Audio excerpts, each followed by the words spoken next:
Hello, check, check. This is a captions test. 1, 2, 3, 4. 1, 2, 3, 4. Hello, good morning on this November 28th. It's 8:11 a.m. as we're testing captions from a remote studio and currently seeing camera on site in Etobicoke, Ontario.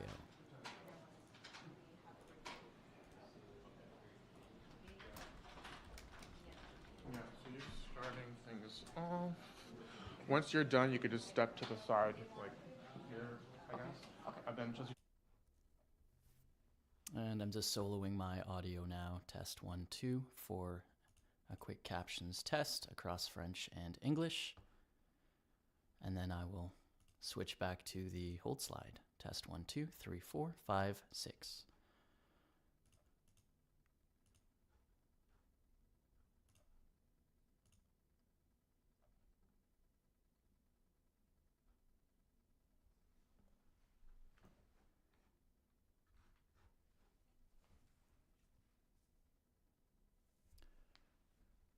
We're just seeing camera shot now. They're discussing details of the event, how it's going to flow. Just wanting to confirm captions on French and English are working.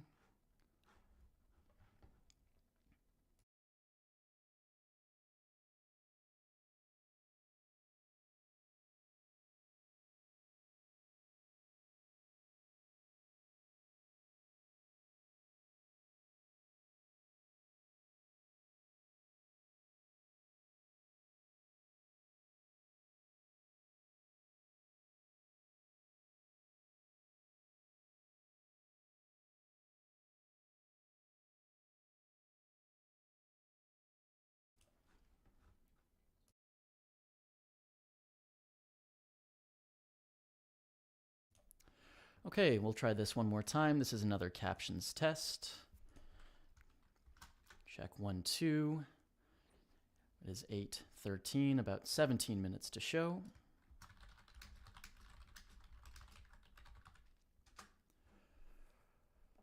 As we're doing one more audio check to ensure that captions on French are now showing up where they need to. And once we're good there, it seems they're ready on site. I'm ready here. We'll be good to go for an 8:30 start, unless instructed otherwise. Perfect.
Good morning, everyone. Thank you for being here today to join us in a very special and important announcement. I'd especially like to welcome all of our special guests today who are joining us. Our Honorable Mr. Pan Latishko, Mykola Latishko, who is here with us, and of course our very special guest, Minister of Education, Stephen Lecce. My name is Lily Hordienko. I have the honor of being the principal of St. Demetrius Catholic School here in Etobicoke. Minister Lecce, we welcome you back to our school. Thank you. Our students, parish, and community have gotten to know you well since you became Minister of Education, especially since Russia's full-scale invasion of Ukraine, which began in February of 2022. I want everyone here to understand the leadership role you personally played in making sure that the children who came from Ukraine could learn safely and get settled quickly into Ontario's school system. In fact, the very next day after Russia invaded, you called me to ask me what you could do as minister. So thank you for that. Not only to support our students here, who would of course have some trauma and mental health needs, but also to assure us that any children who came to seek safe refuge here in Ontario would be welcomed in our school. And they did come. To our school alone, we have welcomed over 200 students from Ukraine, almost doubling our school population in a year. This presents many challenges, but also opportunities. I want to thank you, Minister Lecce, Premier Ford, MPP Surma, for supporting us at the provincial level. I want to thank our board, our parish, and our community for supporting us with programming and financial support. But really, I want to highlight our extraordinary teachers and staff who continue today to go above and beyond to support the needs of our new students, but also to support the continued needs of our existing students who, just coming out of COVID, were thrown yet another curveball. I could never have imagined the ways in which our teachers and staff have stepped up and continue to step up on a daily basis. So allow me to publicly say thank you.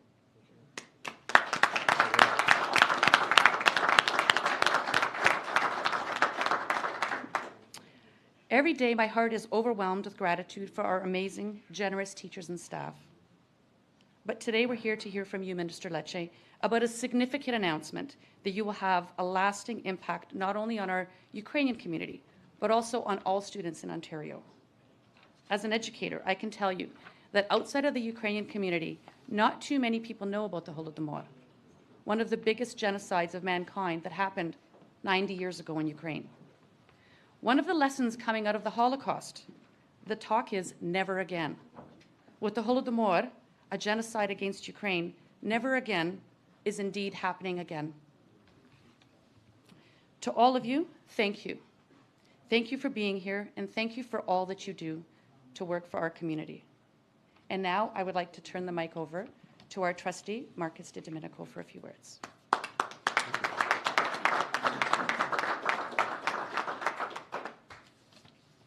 Good morning, everyone. Today we're here at St. Demetrius School to commemorate and raise awareness of the horrific events of the Holodomor. I'm pleased to introduce our special guests to Ward 2 Etobicoke Centre. We have the Honourable Stephen Lecce, Minister of Education, the Honourable Christine Hogarth, MPP for Etobicoke Lakeshore, and the Honourable Natalia Kusendova-Bashta, MPP for Mississauga Centre. St. Demetrius is known for its large Eastern Rite Ukrainian student population. The school community has been through devastating trauma over the last 2 years as the war rages on back home in Ukraine. The difficulties have only made our community stronger and more resilient. We will never give up, and we will never give in. Every time I visit this amazing school and speak to staff, students, clergy, and families, I am reminded of the strength and resilience of the Ukrainian community. Principal Hordienko and her team have created a welcoming learning environment where our TCDSB students, both new and existing, understand that they belong, that they are safe, and they are always accepted. Continuing to recognize the Holodomor helps to ensure that the tragic Stalinist Soviet persecution and genocide of Ukrainians will never be forgotten. I'd now like to welcome a great friend of this community, a great supporter of this community, the Honourable Minister of Education, Stephen Lecce.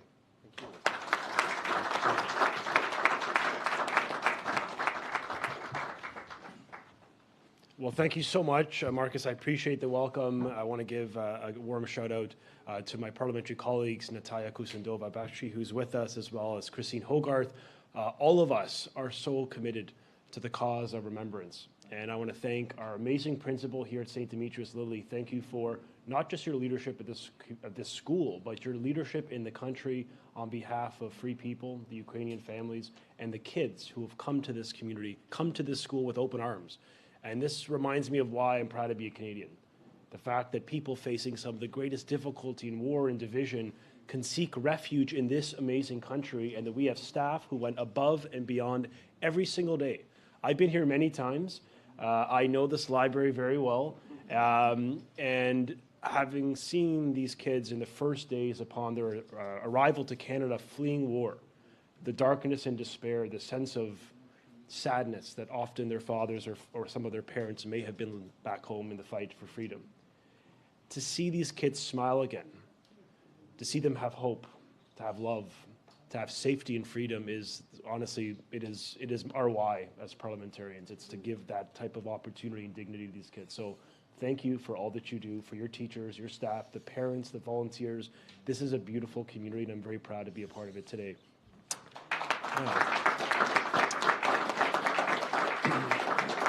And of course, thank you to all the guests, the Consul General, to the amazing community leaders. This is the best of Canada-Ukrainian community in one room today.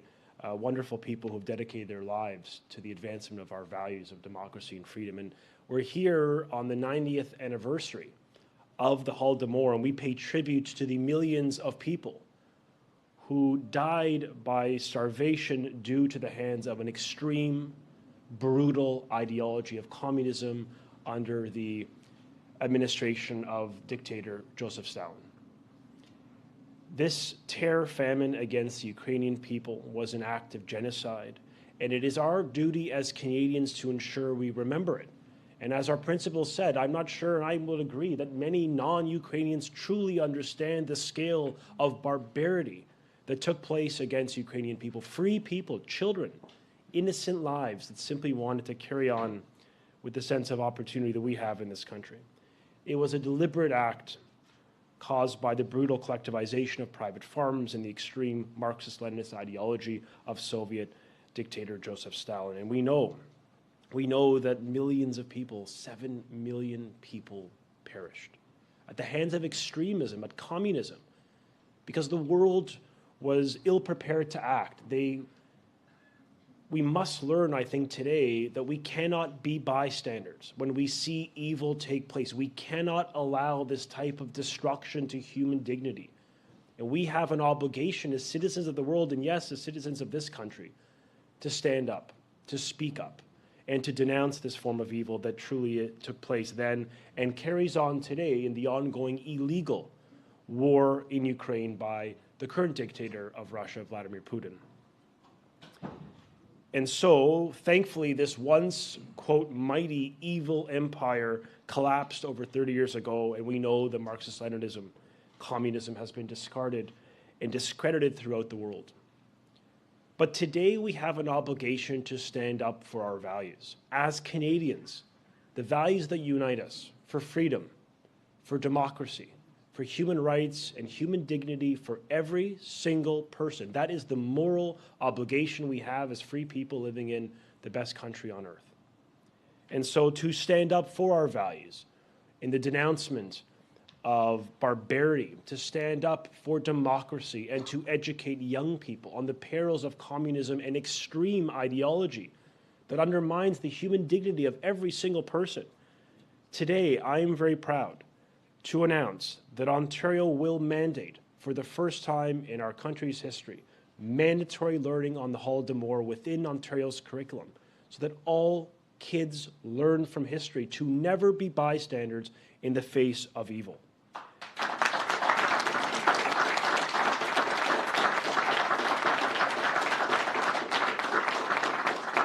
We will educate we will educate young people on the perils of communism and the extreme ideology that has plagued so many people then and still today. And we will educate young people about the civic duty as Canadians, as we just learned on the amazing Holodomor bus, of disinformation and misinformation, the propaganda that was advanced then and now by the evil empire. This is learning that will safeguard our democracy. It will ensure we remain a free society. And learning about the Holodomor is an amazing opportunity for young people to appreciate that this was 90 years ago. And in the room today, we have Holodomor survivors. And so we owe it to them in the torch of remembrance that in you, the young people who are with us today, that their memories, their stories will carry on in your hearts, in our minds. And I have a great sense of optimism what is possible through education. It is the greatest weapon against hate. And as I said on Saturday at the Holodomor Memorial, no bullet, no missile, no invasion will ever pierce the fighting spirit of the Ukrainian people. So we stand with you, now and always. Now, the Canada-Ukraine Foundation has the amazing Holodomor Awareness Bus. I was just on that bus with these young kids asking some very inquisitive, tough questions.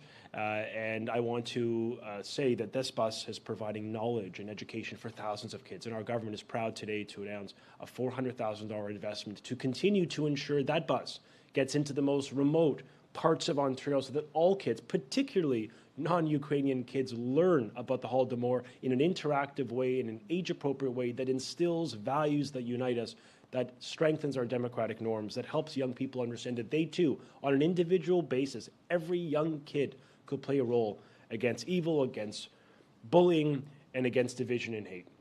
And so we're proud to fund this amazing mobile classroom to support thousands of kids across Ontario. We're proud to dedicate curriculum, mandatory learning on the Holodomor. We're proud to stand up for our values as Canadians in defense of democracy over tyranny. And we are proud today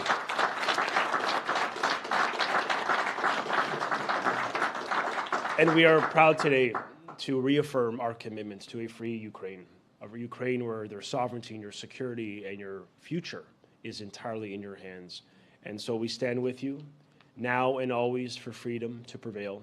And I just want to express my ultimate gratitude to the people of Ukraine, in this country, Ukrainian Canadians, who have demonstrated why they have the resilience and the determination to never give up.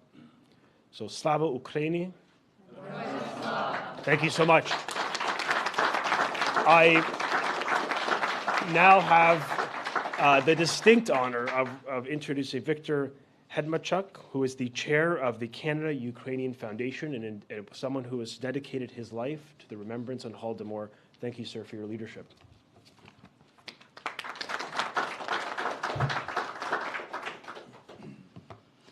Good morning, ladies and gentlemen. We've just heard Minister Lecce announce that the Ontario government has mandated the study of the 1932-1933 Holodomor, a man-made famine orchestrated by the Soviet regime in Ukraine 90 years ago, to be included in the Grade 10 Canadian History course beginning in September of 2025. This is momentous news for the Ukrainian Canadian community that has lobbied tirelessly to make this brutal campaign of Joseph Stalin against Ukrainian identity and existence that has claimed millions of lives known to the world. Canada was the first country in the world in 2008 to recognize Holodomor as genocide of Ukrainians. Today, 55 countries have done the same.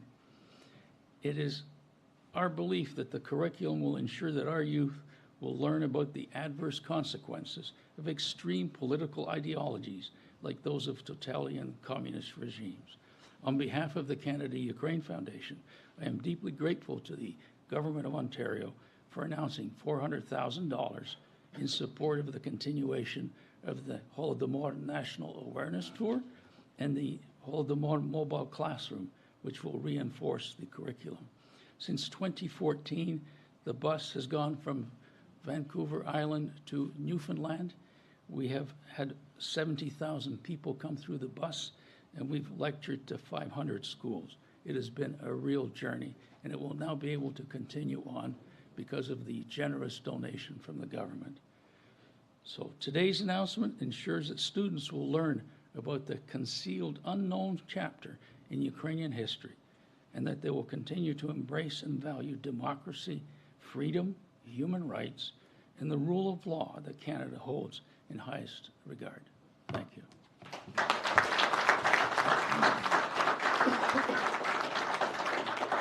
It's now my pleasure to introduce the Consul General of Ukraine in Toronto, Alexander Shevchenko.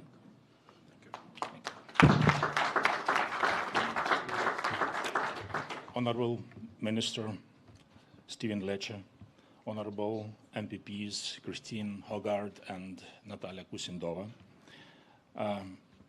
professors and students of St. Dimitri's School, ladies and gentlemen.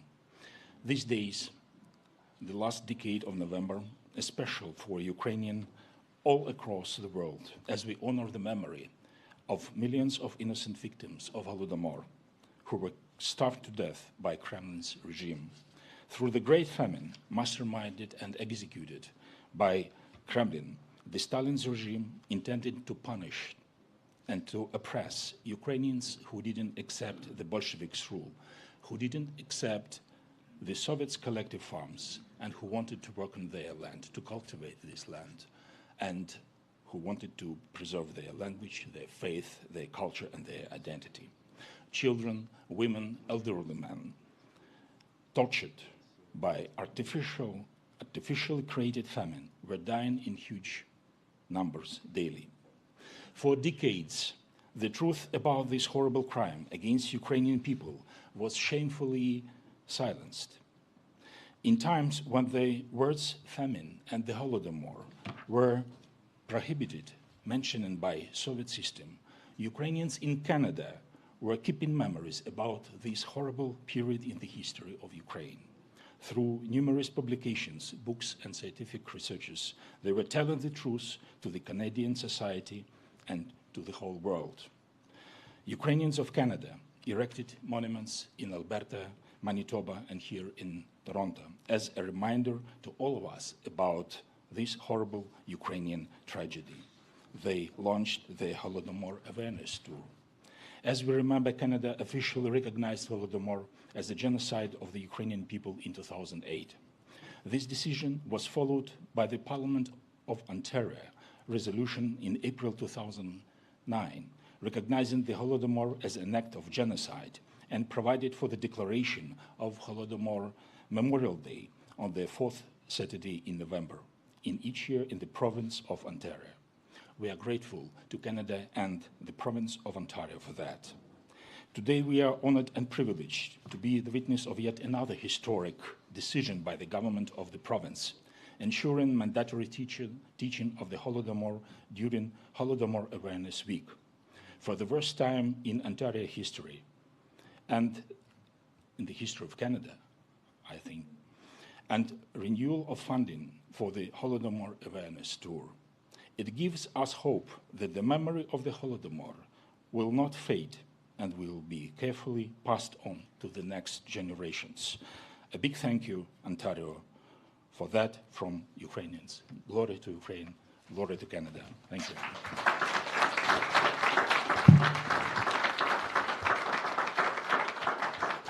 And I can think of no better fitting way to close this gathering than to invite Mykola Latishko, the survivor of Holodomor, for a few words to the audience.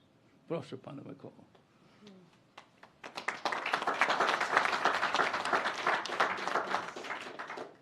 Ladies and gentlemen, I got a question not about the Holodomor, because you know it all about it.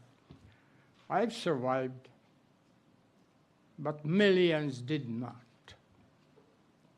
And it is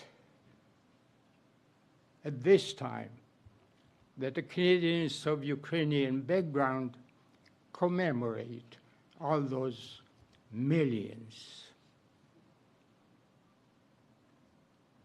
There are a lot of books, there are a lot of witnesses, there are a lot of information, authentic information from Soviet Union in Moscow and Kyiv, etc. So those who are interested can find all the information about Holodomor. Very seldom, or I would say very little, is mentioned that not all people in Ukraine were hungry. There were those who will make others hungry. Commissars, members of Communist Party, they had food. And so-called Turksine, you could get your food for gold, for silver, for diamonds if you had. But those who work on land, farmers, where would they get their gold or anything else? It's just a statement that those who planned and promoted and actually made artificial hunger. We didn't have the right even then to say Holodomor or genocide.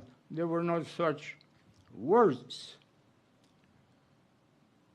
But eventually, a little by little, from witnesses, from documents, from research, from demagogues, etc., the truth came out.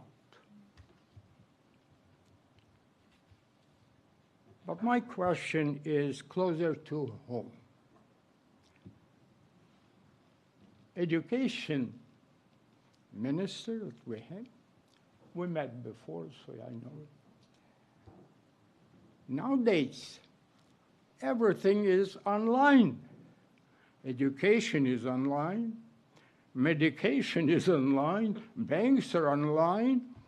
My question is, will the students of medicine will also become doctors online without seeing or operating on people or animals? There are a lot of complaints that our health is going, in Ontario, going down. There are problems in the hospitals, nurses, doctors, etc. Is it because everything is online? Are there any changes in the near future that the children will have a chance to meet the teacher, not online? That's closer to home question. If you can answer, please do. Okay. Thank you. Thank you very much. I think the beauty of our tour bus is that it's going to bring the Holodomor, the stories of people before us to life through using interactive technology, videos, and their original testimonies so that they do not fade into history.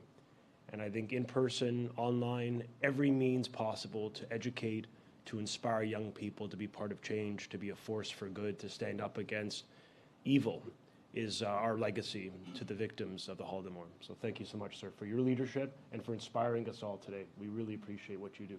Thank you. Okay.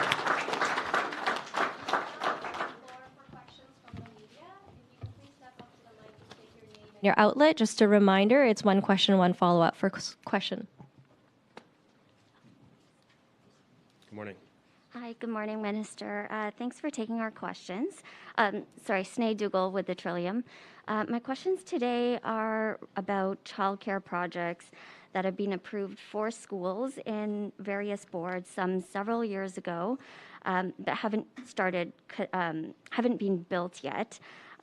Your government recently offered these boards a final 25% in additional funding. We've now heard from 3 boards, both the public and Catholic boards in Toronto. They say that the funding doesn't come close to what's needed. The Catholic board said they'd have to cut funding to student learning. The Peel board said it can't come up with the money. The TDSB said even if the government funded all 28 of its pending projects with an additional 25%, they'd still need another 100 million for these projects. You've told these boards, or your government's told the boards, that the ministry is eager to explore alternate arrangements. I'm wondering if you can elaborate on what that means. If these projects don't go ahead, who gets the funding? Is it the private sector? Are you looking at cheaper options for the government to build these childcare spaces? Yeah, so thank you for the question today. Childcare expansion is very important to the government. I mean, we appreciate that for a long time, many families could not find a childcare space, and it was incredibly unaffordable to working people. It increased by 400% before we came to power. So we know that we've got to do more in this respect, and so we've committed ourselves to build 86,000 spaces. Toronto will be receiving a significant portion of net new spaces, I believe around 10,000 additional spaces for the people of Toronto alone. Now, these specific projects you mentioned, of the 28 projects, 27 of them are 5 years plus old. None of them have started construction. Some of them go back 7-8 years. So the time it is taking to get these projects online, in many cases, like literally almost all of them preceding the time our government was even elected, that time has now led to massive inflationary increases. So yes, we have offered a 25% additional premium to see if this could help school boards get to the finish line of building those spaces. But one way or another, we're going to be building more spaces for the families of Toronto and frankly the province of Ontario. And what we've sort of indicated to the school boards is we're willing to work with them. Those dollars for childcare will remain within the childcare portfolio, and they'll be used for public purposes, be it in schools or other supports to expand affordable spaces. So we're willing to work in good faith with them to get to a suitable outcome, but we also have a duty to protect the tax dollars. And when a project hasn't come online for, in some cases, for 7-8 years, and it's now 100, 200, 300% more than where we started, I think taxpayers would like us to demonstrate some responsibility for their dollars, for their contribution. So we're achieving that balance by providing additional top-up of 25% in addition to what we already increased over the course of those projects as they've been in the pipeline. So I think the message you're hearing from me is a willingness to work with our school boards and a commitment, regardless if they proceed or not, to build more spaces for Toronto families, more affordable childcare spaces for working people in the city. Thank you. And I mean, for these 3 boards, at this point, this issue kind of potentially puts thousands of these spaces within schools at risk.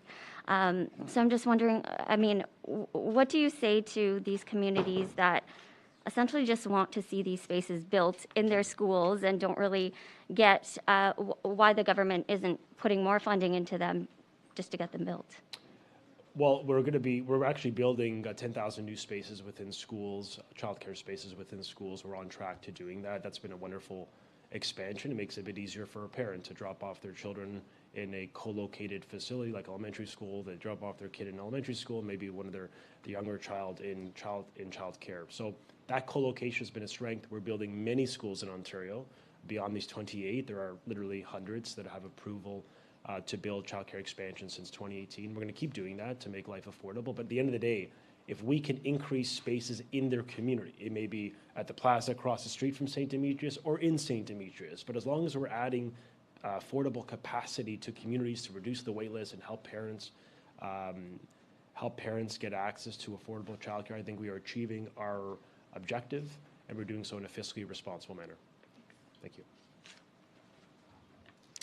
Hi, Linda Ward from CBC. I'm sure there are teachers in here who could say that, you know, it's a struggle every year to complete the curriculum in its entirety. The same goes for high school curriculum. I'm wondering what will be removed from the grade 10 history curriculum in order to be able to give this ample time? You know what? We're adding this as a new mandatory expectation. The curriculum that will be developed is going to take into account that there's limited time in a day, but we do believe this is a priority. And kids need to learn about their history if we're not doomed to repeat it. So Holodomor education, frankly, is civic education. It's democratic education. It's human rights education. So we believe it's important. Today we're making the announcement. The work will begin. It has already begun in the ministry to revise the curriculum. And of course, I'd be open to feedback from educators on how to find that graceful balance. But we want to dedicate time to this. I want kids to really understand that just in the century before, for our parents or grandparents, great-grandparents, for some of these kids, that this happened. And that being bystanders could lead to the death of millions of innocent people. So we're going to strengthen this as we've done with Holocaust education to demonstrate to people in this country that we're going to stand up for democratic values, and we're going to ensure kids are well educated to never be bystanders in the face of hate. And just moving away for a moment from today's announcement, but something that affects this school and a lot of other schools, I'm wondering if you can give us an update on OECTA talks and the French School Board as well? For sure. So we are very pleased that last week we landed a deal with the Elementary Teachers Federation. That's 950,000 elementary kids. That's a huge achievement when it comes to providing stability, but I want stability for every child, including our Catholic and our French schools. And so we have good faith discussions with all the parties. We're hoping we can move them along much quicker. We want to see results. We want to see kids in school, and we frankly want to provide a sense of predictability for the staff in our Catholic and French schools, but also for their parents who've been through a lot the last few years. So productive discussions. I'm hoping that we can move them along and expedite them because I think we can provide stability for all families in Ontario, keep their kids in schools, we go back to basics and really emphasize those foundational knowledge of reading, writing, and math and STEM education that our government is hyper-focused on for the coming year. Okay. Thank you. This concludes our press conference. Thank you very much for joining us here today. Thank you. Thank you all.